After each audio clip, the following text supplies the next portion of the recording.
নিচ্ছি। এখানে কালাই ডাল করার জন্য কালাই সেদ্ধ করছি। কালাই ভাজা হচ্ছে জন্য কড়াইয়ের মধ্যে তেল দিয়ে দিয়েছি। পাঁপড় দিয়ে ভেজে নেব। পাঁপড়টা ভেজে নিয়ে তারপর আবার দেখা হচ্ছে। এক গামলি পাঁপড় ভেজে নিয়েছি। পটল ভাজবো। দিলাম সামান্য একটু জিরে দিয়ে দিলাম। পটল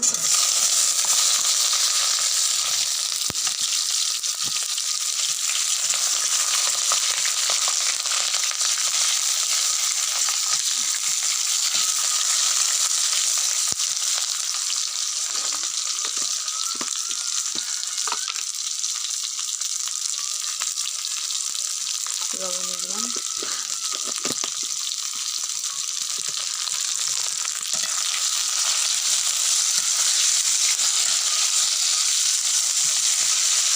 পাঁপড় ভাজা, পটল ভাজা, করলা ভাজা, করলা ভাজা আর হচ্ছে তোমার ডাল আর আলু সিদ্ধ কাঁচা ভাজা হয়ে গেছে। করলা ভাজা হয়ে গেলে ডাল হয়ে গেলে হয়ে যাবে। ভাজা খুব সুন্দর করে হয়ে গেছে। তুলে নেব।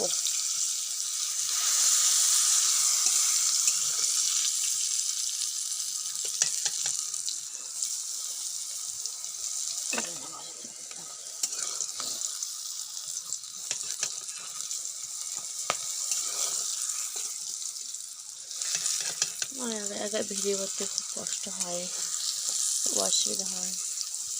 ভুল ত্রুটি হয়ে দেখ ক্ষমা দৃষ্টিতে দেখবেন। ভালো লাগলে লাইক কমেন্ট শেয়ার সাবস্ক্রাইব করে দেবেন।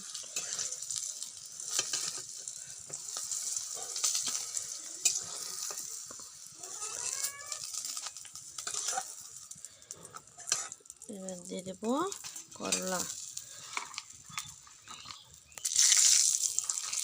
ওই তেলের মধ্যে দিয়ে দেবো লঙ্কা,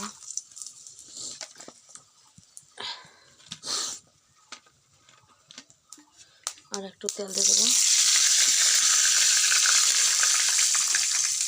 একটু জিরে দিয়ে দেবো। দিয়ে দেবো করলা, আলু আর পেঁয়াজ এখানে আছে।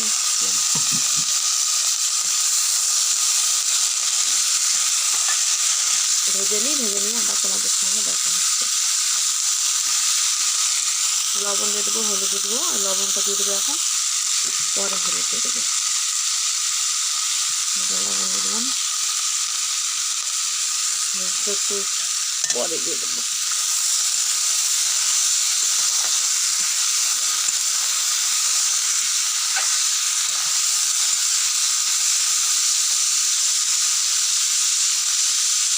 করলাগুলো লবণ দিয়ে মেখে নিয়েছি। তলপিঠাটা বের হয়েছে, তো সুন্দর করে মেখে নিয়েছি লবণ দিয়ে। আমাকে এভাবে ভাজবেন, খুব সুন্দর লাগবে।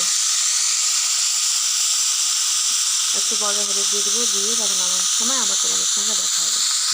করলা ভাজা হয়ে গেছে, এবার তুলে নেব।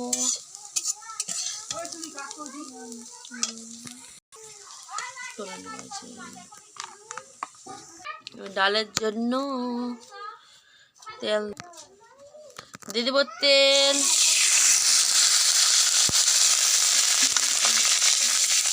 দিলাম, তেল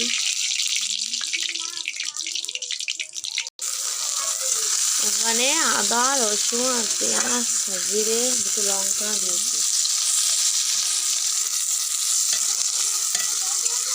ডাল রান্না করবো, ওই জন্য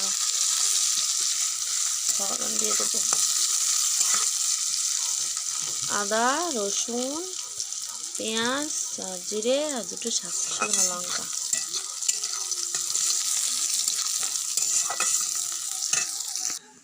আলু সিদ্ধ করার জন্য এই যে 3টে ঝাল ভেজে নিয়েছি, এগুলো দিয়ে আলু মাখা করব। হ্যালো গাইস, আসসালামু আলাইকুম। জান্নাতুন ব্লগ ভিডিওতে আপনাদের স্বাগতম। যে আমরা মাঠে এসছি, আমি মাঠে এসছি।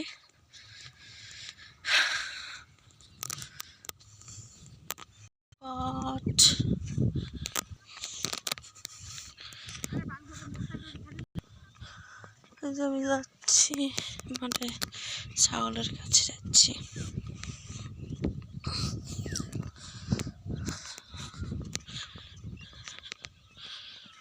বন্ধুরা, ছাগল নিয়ে এসছি আমি মাঠে, ছাগল চড়াচ্ছি, বসে আছে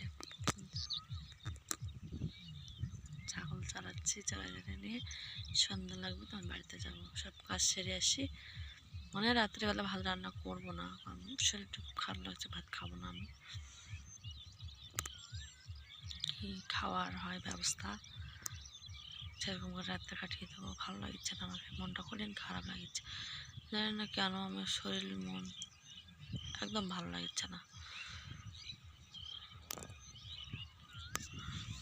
একা একাই ভিডিও করি, খুব সমস্যা হয়, নিজের ফেস দেখাতে পারি না ঠিক মতো। কোনো ভুল ত্রুটি হয়ে থাকলে ক্ষমা দৃষ্টিতে দেখবেন, কারণ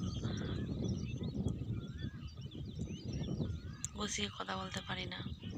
তুতুলে যাই মাঝে মধ্যে তুতুলিয়ে যাই, ঠিক মতো কথা বলতে পারি না। ছাগল এসছি আমি, এই যে আমাদের ছাগল, ওখানে আমাদের 7টা ছাগল আছে, 3টা বাচ্চা, 2টা খাসি, 2টা বুড়ে নিয়ে এখানে আছে, মানে মা, বাচ্চাদের মা 2টা আছে। দিয়ে আমাদের 8টা ছিল, একটা মারা গেছে, আর এখানে এখন 7টা আছে।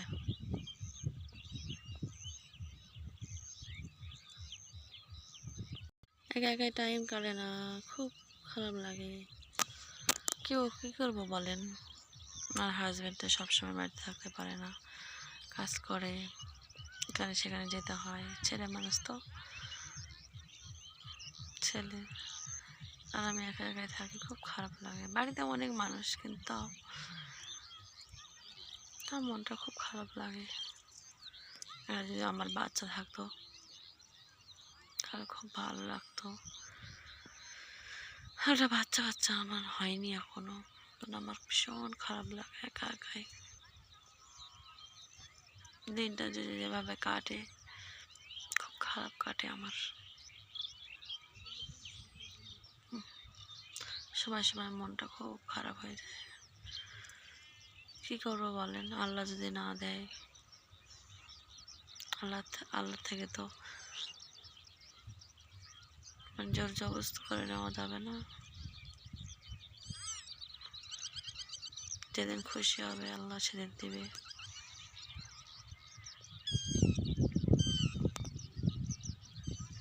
আপনারা দেখবেন, যেটা তোমার দুর্বলতা, যেটা তোমাদের বেশি খারাপ লাগে, সেটাই মানুষ দুর্বলতার হাত দেয়।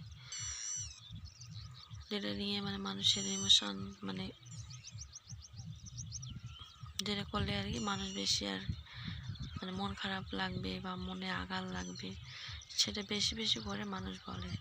আমার এটাই দুর্বলতা, এটাই আমাকে মানুষ বলে, ভীষণ আমাকে এটা খারাপ লাগে। জানি না আল্লাহ কেন আমাকে দেয় না একটা সন্তান। কি বলবো, মনের কথা বলার মতো কেউ নাই, ওই জন্য আপনাদেরই বলছি। কাকে বলবো মনের কথা? যাকে মনের কথা বলতে চাই তারাই মানে মনে কষ্ট দেয়, আঘাত দেয়।